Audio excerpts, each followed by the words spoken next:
Hello friend, DD কোচিংয়ে সকলকে স্বাগত। আজ আমরা অষ্টম শ্রেণীর সাহিত্য মেলা গ্রন্থের দ্বিতীয় পর্যায়ক্রমিক মূল্যায়নের অর্থাৎ দ্বিতীয় ইউনিট টেস্টের সিলেবাস অনুসারে প্রথম যে গল্পটি রয়েছে সেই গল্পটি নিয়ে বিস্তারিতভাবে পুঙ্খানুপুঙ্খভাবে আলোচনা করব, যাতে সেই গল্পটি থেকে যে কোনো প্রশ্ন আসুক তার উত্তর তোমরা খুব সহজে সমাধান করতে পারো। তাহলে চলো শুরু করি আজকের আলোচনা। গল্পের নাম পল্লী সমাজ, লিখেছেন শরৎচন্দ্র চট্টোপাধ্যায়।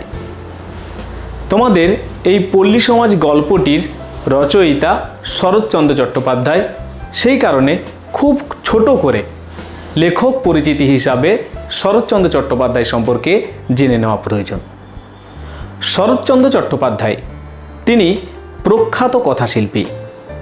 সেই শরৎচন্দ্র চট্টোপাধ্যায় তিনি জন্মগ্রহণ করেছিলেন হুগলি জেলার দেবানন্দপুর গ্রামে 1876 খ্রিস্টাব্দে। তার পিতা মতিলাল চট্টোপাধ্যায়, মাতা ভুবন মোহিনী দেবী। মাত্র 17 বছর বয়সে তিনি গল্প লিখতে শুরু করেন। লিখেছেন অনেকগুলি গল্প এবং উপন্যাস। তার মহেশ, অভাগীর স্বর্গ, আঁধারে আলো, সতী অসাধারণ এক একটি গল্প। পাশাপাশি পল্লী সমাজ, শ্রীকান্ত, গৃহদাহ, দেবদাস, পথের দাবি এক একটি উল্লেখযোগ্য উপন্যাস। আজ আমরা যে গল্পটি নিয়ে আলোচনা করছি সেই গল্পটির নাম হলো পল্লী সমাজ। এই পল্লী সমাজ গল্পটি আসলে নেওয়া হয়েছে পল্লী সমাজ উপন্যাস থেকে। পল্লী সমাজ উপন্যাসের 11 নম্বর পরিচ্ছেদের অংশ হলো এই তোমাদের আলোচ্য পল্লী সমাজ গল্পটি। এই হলো তোমাদের পল্লী সমাজ গল্পটির উৎস। গল্প পল্লী সমাজ।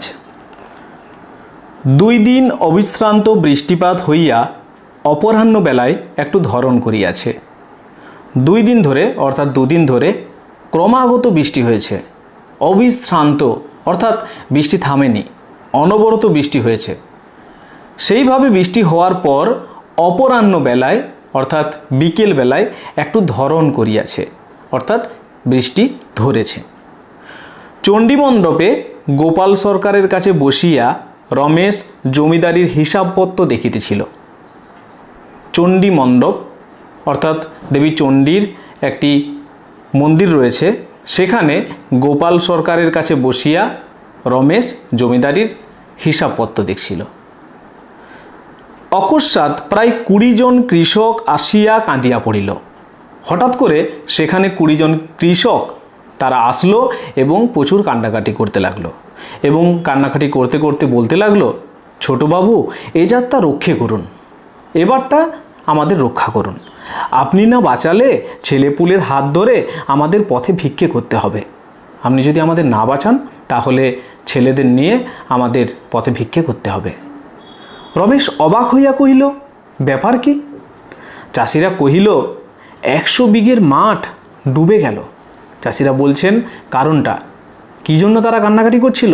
দেখো, 100 বিঘার মাঠ ডুবে গেছে। 2 দিন অবিশ্রান্ত বৃষ্টিপাত হয়েছিল, সেই বৃষ্টিপাতের ফলে 100 বিঘের মাঠ ডুবে গেল। জল বার করে না দিলে সমস্ত ধান নষ্ট হয়ে যাবে বাবু।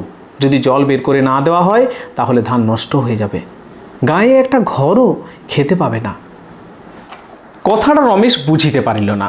প্রথমে রমেশ কথাটা এক কথায় বুঝতে পারল না চাষিরা কি বলছে। তখন গোপাল সরকার তাহাদের 2-1টা প্রশ্ন করিয়া ব্যাপারটা রমেশকে বুঝাইয়া দিল। গোপাল সরকার প্রথমে চাষিদের 2-1টা জিজ্ঞেস করলো, যে কথাবার্তাগুলোর মাধ্যমে সে সমস্ত বিষয়টা বুঝতে পেরে রমেশকে বুঝিয়ে দিল। ঘটনাটা কি হয়েছে না, 100 বিঘার মাঠটাই এই গ্রামের একমাত্র ভরসা। চাষিদের, সমস্ত চাষিদের মিলে 100 বিঘার একটা মাঠ রয়েছে যেখানে চাষ হয়। সেই চাষটাই এই গ্রামের সকলের ভরসা। সমস্ত চাষিদেরই কিছু কিছু জমি তাহাতে আছে, কিন্তু সেই জমিটা এখন জলে ডুবে গেছে, জল বের করা যাচ্ছে না। তার কারণ কি না, আমাদেরকে দেখতে হবে এই জমিটার চতুর্দিকে কি রয়েছে। তোমরা এটা মনে রাখবে। ইহার পূর্বধারে রয়েছে সরকারি প্রকাণ্ড বাঁধ, এর পূর্ব দিকে সরকারের প্রকাণ্ড উঁচু বাঁধ রয়েছে। পশ্চিম ও উত্তর ধারে রয়েছে উঁচু গ্রাম। পশ্চিম দিকটা এবং উত্তর দিকটা সেখানে রয়েছে উঁচু গ্রাম। শুধু দক্ষিণ ধারের বাঁধটা ঘোষাল ও মুখুজ্জেদের। দক্ষিণ দিকে যে বাঁধটি রয়েছে সেটি হলো ঘোষাল ও মুখুজ্জেদের, অর্থাৎ এই জমিদারদের। এই দিক দিয়া জল নিকাশ করা যায় বটে, কিন্তু বাঁধের গায়ে একটা জলার মতো আছে।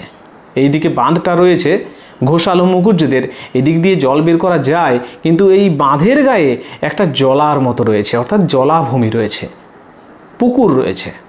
বৎসরে 200 টাকার মাছ বিক্রি হয় বলিয়া জমিদার বেনিবাবু তাহা কড়া পাহারায় আটকাইয়া রাখিয়াছেন, যাতে ওদিক দিয়ে কোনোভাবে জল কেউ বের করতে না পারে, না হলে মাছগুলো 200 টাকার মাছ বেরিয়ে যাবে। সেই জন্য বেনিবাবু কড়া পাহারা রেখেছেন। চাষিরা আজ সকাল হইতে তাহাদের কাছে হত্যা দিয়া পড়িয়া থাকিয়া এইমাত্র কাঁদিতে কাঁদিতে উঠিয়া এখানে আসিয়াছে। চাষিরা সকাল সকাল গিয়েছিল সেখানে এবং সেখানে অনড় অবস্থান করেছিল, হত্যা দেওয়া অর্থাৎ কোনোভাবে নড়ব না, এইভাবে তারা সেখানে বসেছিল। কিন্তু অনেক কান্নাকাটি করেও কোনো কিচ্ছু হয়নি। বাধ্য হয়ে তারা উঠে এখন এখানে এসেছে, রমেশের কাছে এসেছে। রমেশ আর শুনিবার জন্য অপেক্ষা করিল না।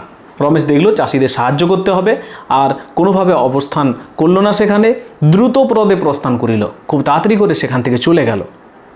এ বাড়িতে আসিয়া যখন প্রবেশ করিল তখন সন্ধ্যা হয়। রমেশ সাহায্য করবার জন্য গিয়েছে, যে বাড়িতে গেছে তখন সন্ধ্যা কিন্তু হব অবস্থা। বেনি তাকিয়া ঠেস দিয়া তামাক খাইতেছে। বেনি তাকিয়া অর্থাৎ বালিশে ঠেস দিয়ে তামাক খাচ্ছে এবং কাছে হালদার মহাশয় বসিয়া আছেন। কাছে বসে আছেন হালদার মশাই। বেনি তাকিয়ায় ঠেস দিয়ে তামাক খাচ্ছেন। হুকাতে যে তামাক আগেকার দিনে জমিদার বা অন্যান্য শ্রেণীর মানুষ খেত, যদি এগুলো স্বাস্থ্যের পক্ষে ক্ষতিকারক, তো সেই বেনি বসে আছেন এবং তার পাশে বসে রয়েছে হালদার মহাশয়। বোধ করি এই কথাই হইতেছিল, এই কথাটাই হচ্ছিল। চাষিদের 100 বিঘের জমি ডুবে যাওয়া বা জল বের করা না বের করা, কীভাবে মাছগুলোকে বাঁচানো যায়, এই সমস্ত কথাবার্তাই হচ্ছিল। রমেশ কিছুমাত্র ভূমিকা না করিয়াই কহিল, জলার বাঁধ আটকে রাখলে তো আর চলবে না, এখনই সেটা কাটিয়ে দিতে হবে। আর কোনো রকম অন্য কোনো কথা না বলে, অর্থাৎ ভূমিকা যে কেমন আছো বা এইসব ব্যাপার না, একদম সরাসরি মেন বিষয়ে চলে গেল। কোনো রকম ভনিতা বা ভূমিকা না করে সরাসরি বলল, জলার বাঁধ আটকে রাখলে তো আর চলবে না, এখনই সেটা কাটিয়ে দিতে হবে। বেনি হুকাটা হালদারের হাতে দিয়া মুখ তুলিয়া বলিল, কোন বাঁধটা? যেন কিছু বুঝতেই পারছে না। রমেশ উত্তেজিত হইয়াই আসিয়াছিল, খুব রেগে এসেছিল। ক্রুব্ধভাবে কহিল, জলার বাঁধ আর কটা আছে বর্দা? না কাটলে সমস্ত গায়ের ধান হেজে যাবে, সমস্ত গায়ের মানুষের যে ধান আছে তা হেজে যাবে, অর্থাৎ হেজিয়ে যাওয়া বা জলে স্যাঁতস্যাঁতে হয়ে নষ্ট হয়ে যাওয়া, পচে যাওয়া। জল বার করে দেওয়ার হুকুম দিন। বেনি কহিল, সেই সঙ্গে 200-300 টাকার মাছ বেরিয়ে যাবে, খবরটা রেখেছো কি? ওই জলাতে যে মাছগুলো রয়েছে 200-300 টাকার মাছও তো বেরিয়ে যাবে। এই টাকাটা দেবে কে, চাষারা না তুমি? রমেশ রাগ সামলাইয়া কহিল, চাষারা গরিব, তারা দিতে তো পারবেই না, আর আমিই বা কেন দেব সে তো বুঝতে পারি নে। বেনি জবাব দিল, তাহলে আমরাই বা কেন তো লোকসান করতে যাব, সে তো আমি বুঝতে পারি নে। হালদারের দিকে চাহিয়া বলিল, খুড়ো এমনি করে ভায়া আমার জমিদারি রাখবেন। ওই রমেশ, হারামজাদারা সকাল থেকে এতক্ষণ এইখানে পড়েই মরা কান্না কাঁদছিল। দেখো, লেখক শরৎচন্দ্র চট্টোপাধ্যায় একজন চরিত্রের মুখে কেমন ভাষা প্রয়োগ করেছেন। এই ভাষা প্রয়োগ করার কারণ সেই চরিত্রটি কেমন আমরা অতি সহজে বুঝতে পারি। যার মুখ দিয়ে এই রকম গালিগালাজ বের হয়, সেই চরিত্রটি যে ভালো নয় সেটা আমরা বুঝতে পারছি। সেই জন্য তিনি এইভাবে এই চরিত্রের মুখে এই ভাষাটি বসিয়েছেন। বলছেন, আমি সব জানি, তোমার সদরে কি দারোয়ান নেই? তোমার সদরে অর্থাৎ মেন যে দরজা, সেখানে কি দারোয়ান নেই? তার পায়ের নাগরা জুতো নেই? সেখানে সেই যে দারোয়ান রয়েছে মেন গেটে, সেখানে তার পায়ে কি নাগরা জুতো নেই? এক বিশেষ রকমের পাদুকা নেই, অর্থাৎ জুতো পেটা করতে বলছেন। যাও ঘরে গিয়ে সেই ব্যবস্থা করো গে, জল আমনি নিকেশ হয়ে যাবে, জল আমনি বেরিয়ে যাবে। বলিয়া বেনি হালদারের সঙ্গে একযোগে হিহি করিয়া নিজের রসিকতায় নিজেই হাসিতে লাগিল। রমেশের আর সহ্য হইতেছিল না। তথাপি সে প্রাণপণে নিজেকে সংবরণ করিয়া বিনীতভাবে বলিল। রমেশের আর রাগ সংবরণ হচ্ছিল না, তবুও যতটা ভালোভাবে বলা যায় সেইভাবে রাগটাকে সংবরণ করে রাগটাকে আটকে সে বলল, ভেবে দেখুন বড়দা, আমাদের 3 ঘরের 200 টাকার লোকসান বাঁচাতে গিয়ে গরিবদের সারা বছরের অন্ন মারা যাবে। আমাদের 3 ঘর, আমরা এখন শুধুমাত্র রমেশ এবং বেনির এই 2 ঘরের কথা শুনতে পেলাম বা তোমরা জানতে পারলে। আরেকটি ঘর রয়েছে এই জলার মালিকানার, সেটাও আমরা পরে জানতে পারবো। তো বলতে চাইছে আমরা এইভাবে 3 ঘরের যে মাছ বেরিয়ে যাবে এতে যাবে, কিন্তু তেমন তো ওই গরিব মানুষগুলো সারা বছরের অন্নটা বাঁচানো যাবে। যেমন করে হোক 5-7 হাজার টাকা তাদের ক্ষতি হবেই। বেনি হাতটা উল্টাইয়া বলিল, হলোই, তাদের 5,000ই যাক আর 50,000ই যাক, আমার গোটা সদরটা কোপালেও তো 2 পয়সা বার হবে না যে ও শালাদের জন্য 200 টাকা উড়িয়ে দিতে হবে।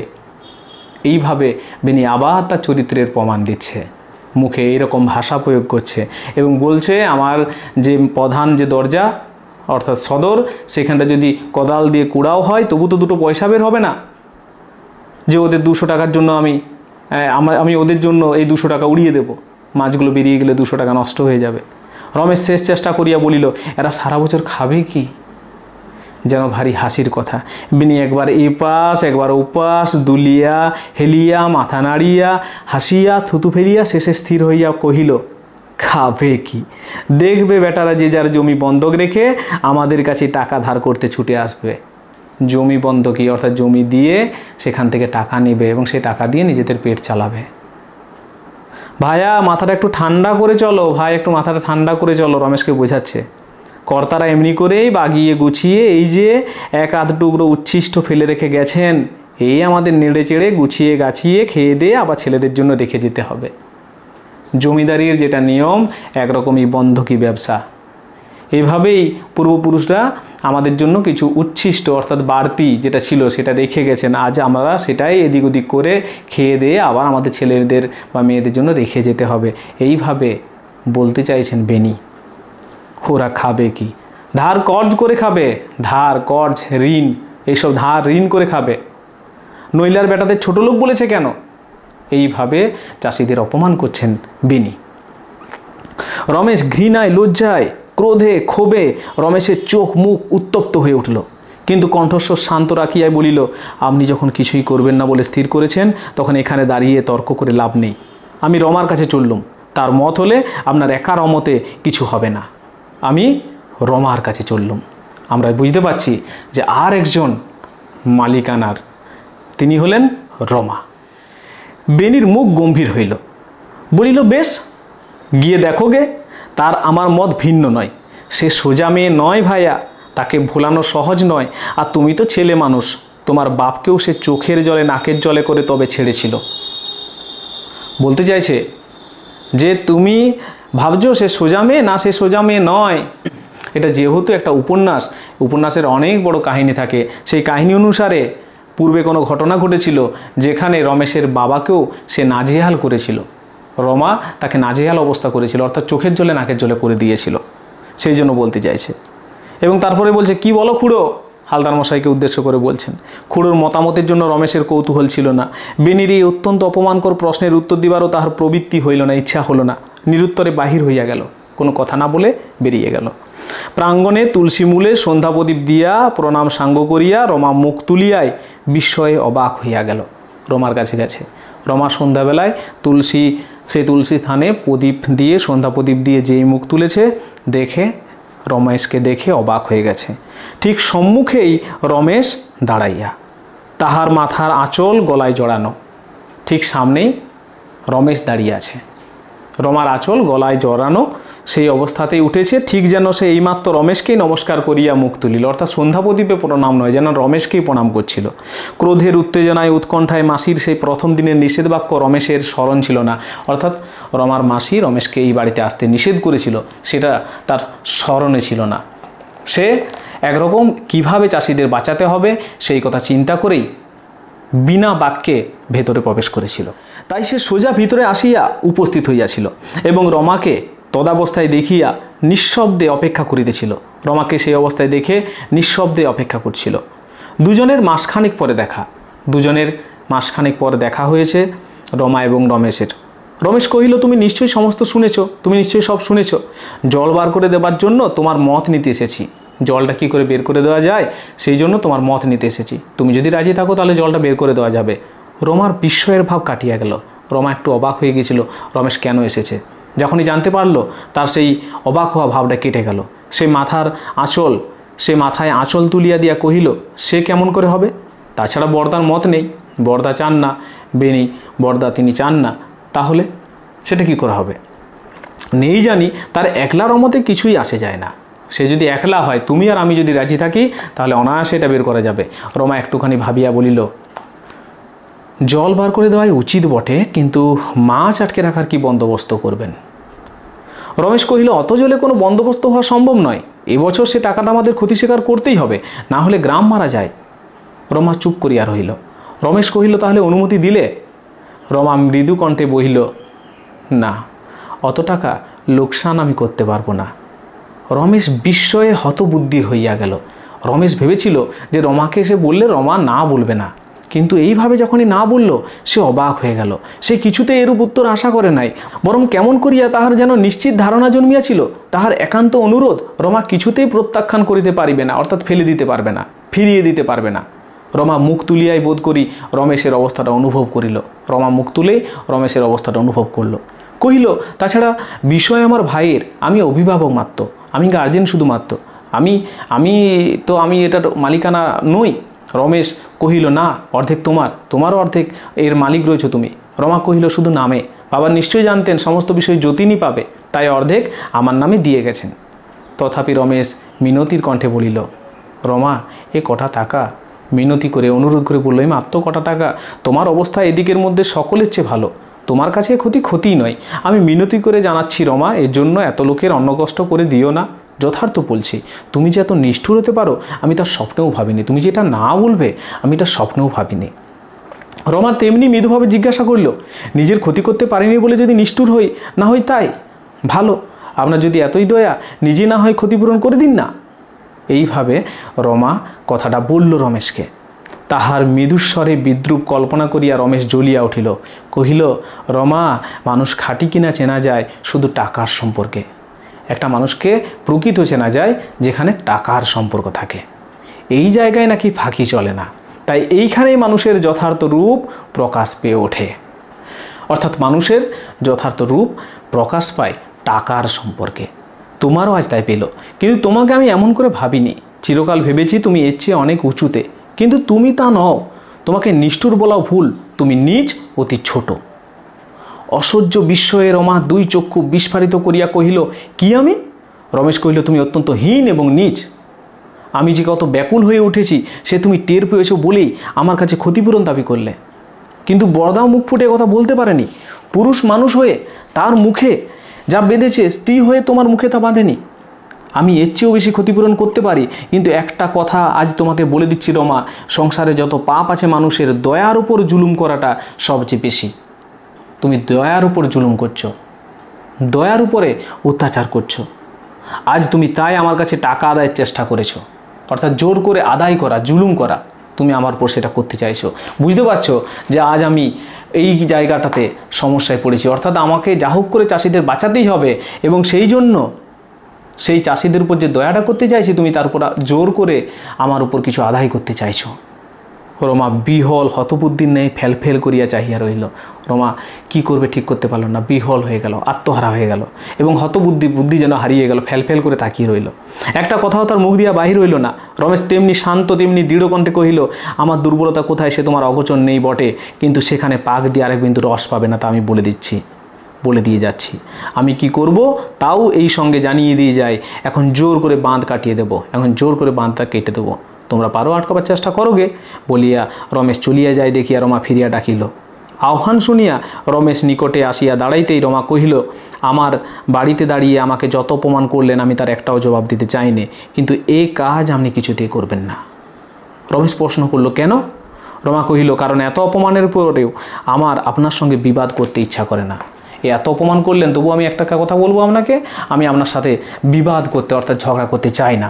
আপনি আর কিছু করবেন না, বাঁধ কিন্তু কাটবেন না। তাহার মুখে যে কিরূপ অস্বাভাবিক পাণ্ডুর হইয়া গিয়াছিল, মুখটা যে কেমন রমার ফ্যাকাশে হয়ে গেছিল সেটা, এবং কথা কহিতে ঠোঁট কাঁপিয়া গেল তাহা সন্ধ্যার অন্ধকারও রমেশ লক্ষ্য করিতে পারিল। সন্ধ্যার অন্ধকারও রমেশ লক্ষ্য করতে পারল যে রমার কিন্তু খুব অসুবিধা হচ্ছে।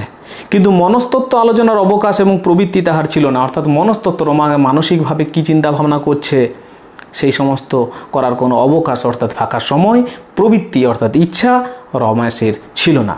তৎক্ষণাৎ উত্তর দিল, কলহ বিবাদের অভিরুচি আমারও নেই। কলহ বিবাদ অর্থাৎ ঝগড়ার অভিরুচি আমারও নেই, একটু ভাবলেই তা টের পাবে। কিন্তু তোমার সদ্ভাবের মূল্য আমার কাছে আর কিছু মাত্র নেই। তোমার সদ্ভাব অর্থাৎ ভালো ব্যবহারের মূল্য আমার কাছে আর কিছু নেই। যাই হোক, বাক বিতণ্ডার অর্থাৎ কথাবার্তার ঝগড়ার আবশ্যকতা নেই, আমি চললাম। মাসি উপরে ঠাকুর ঘরে আবদ্ধ থাকায় এ সকলের কিছুই জানতে পারেন নাই।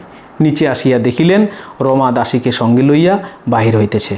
আশ্চর্য হইয়া প্রশ্ন করিলেন, এই জলকাদার সন্ধ্যায় পর কোথায় যাস রমা? একবার বর্দার ওখানে যাব মাসি। দাসী কহিল, পথে আর এতটুকু কাদা পাবার জো নেই দিদিমা। ছোটবাবু এমনই রাস্তা বাঁধিয়ে দিয়েছেন যে সিঁদুর পড়লে কুড়িয়ে নেওয়া যায়। ভগবান তাকে বাঁচিয়ে রাখুন, গরিব দুঃখী সাপের হাত থেকে রেহাই পেয়ে বেঁচেছে। অর্থাৎ রমেশ যে কত ভালো, গ্রামের মানুষের যে কত সেবা করে, এখানে জলকাদায় ভর্তি যে রাস্তা, সে রাস্তাকে পুরো পাকা রাস্তা বাঁধিয়ে দিয়েছে যেখানে সিঁদুর পড়লে কুড়িয়ে নেওয়া যায়।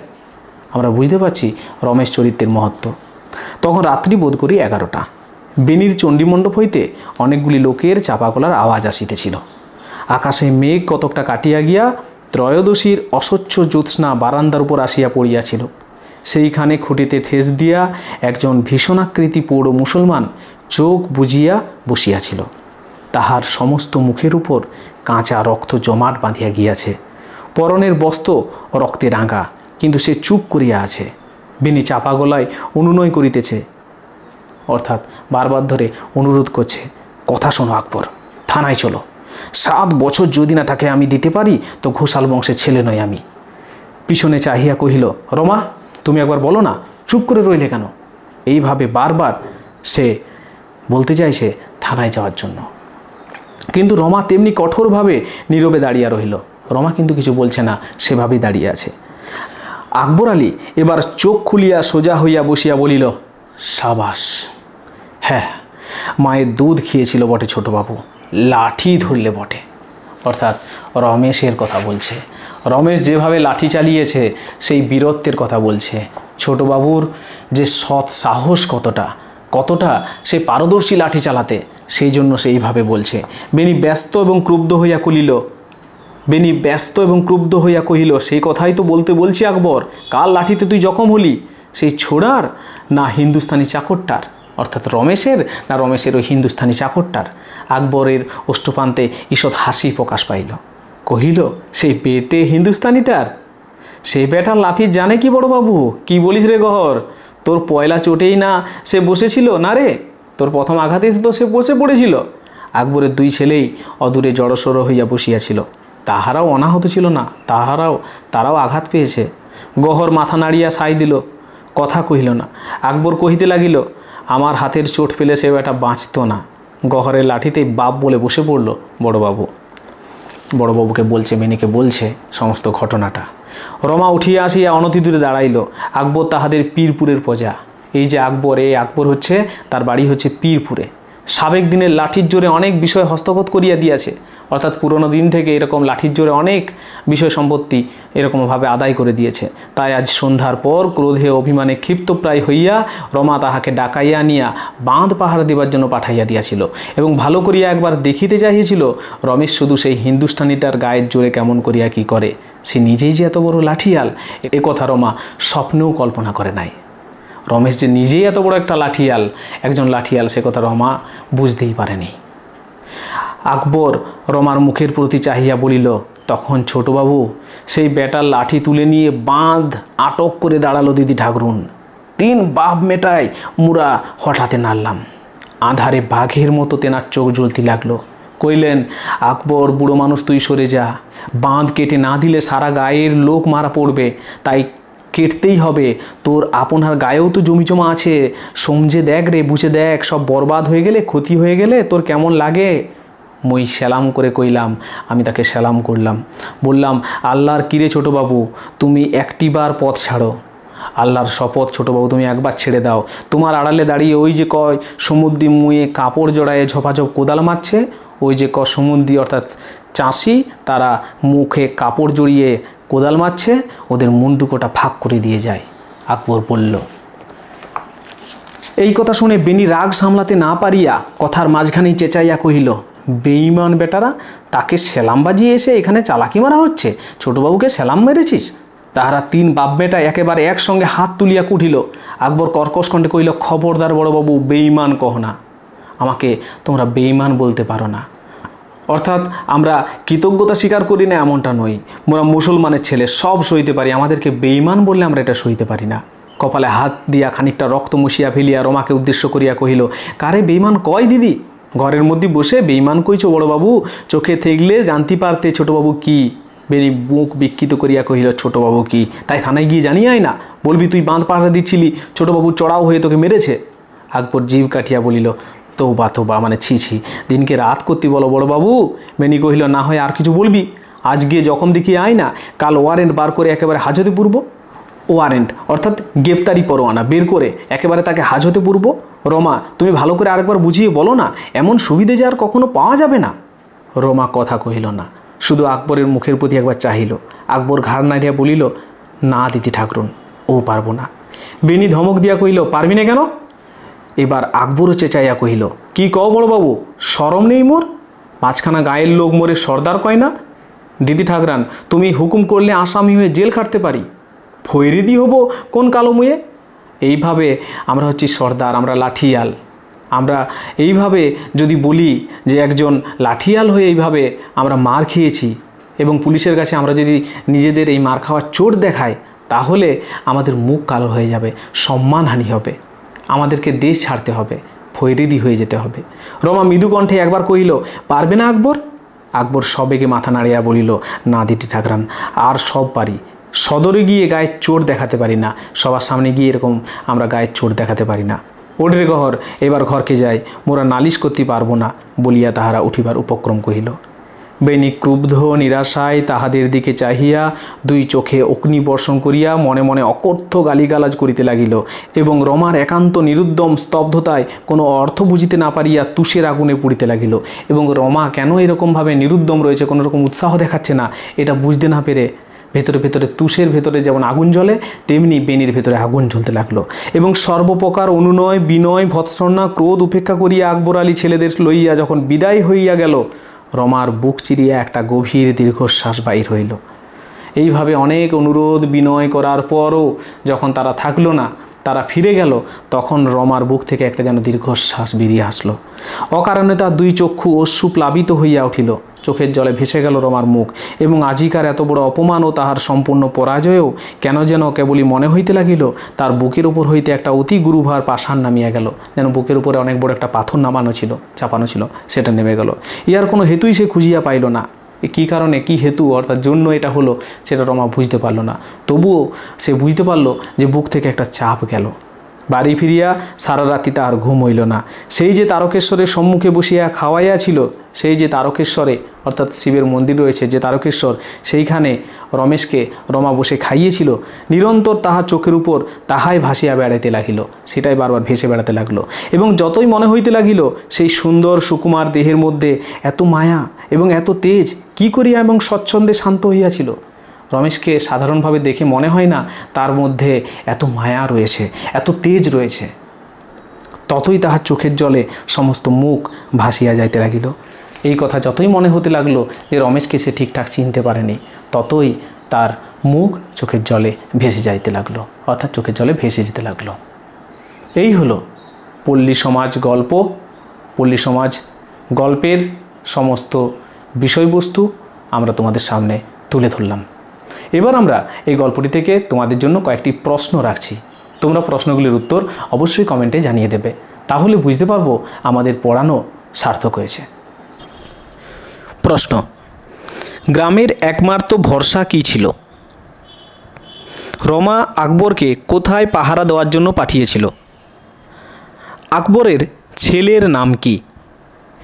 বেনির পদবী কী ছিল? 100 বিঘার মাঠটার উত্তর দিকে কি ছিল? এই হলো প্রশ্ন। তোমরা প্রশ্নগুলির উত্তর অবশ্যই কমেন্টে জানিয়ে দেবে। তো এই ছিল আমাদের আজকের আলোচনা। আমরা আশা করছি এইভাবেই দ্বিতীয় পর্যায়ক্রমিক মূল্যায়নের সমস্ত গল্প কবিতাগুলি পরপর তোমাদের জন্য এইভাবে তুলে ধরব, যাতে অনায়াসেই তোমরা প্রত্যেকটি টেক্সটের উত্তর নিরূপণ করতে পারো। পাশাপাশি জানিয়ে দিই, তোমরা যদি চাও এই সমস্ত দ্বিতীয় ইউনিট টেস্টের যে সিলেবাস সম্পূর্ণ করার পর একটি লাইভ ক্লাস নেব, সেখানে তোমরা সরাসরি আমাদের সাথে যুক্ত হতে পারবে এবং সেখানে আমরা বিভিন্ন প্রশ্ন এবং উত্তর আলোচনা করব। যদি তোমরা সেটি চাও অবশ্যই কমেন্টে জানাবে। আমাদের এই আলোচনাটি ভালো লাগলে অবশ্যই লাইক এবং বন্ধুদের মধ্যে শেয়ার করে আমাদের এই প্রচেষ্টাকে সবার মাঝে ছড়িয়ে দাও। পাশাপাশি যে প্রশ্নগুলো দিলাম সেগুলোর উত্তর কমেন্টে জানিয়ে দাও। ভালো থাকো, পড়াশোনাতে থাকো। ধন্যবাদ।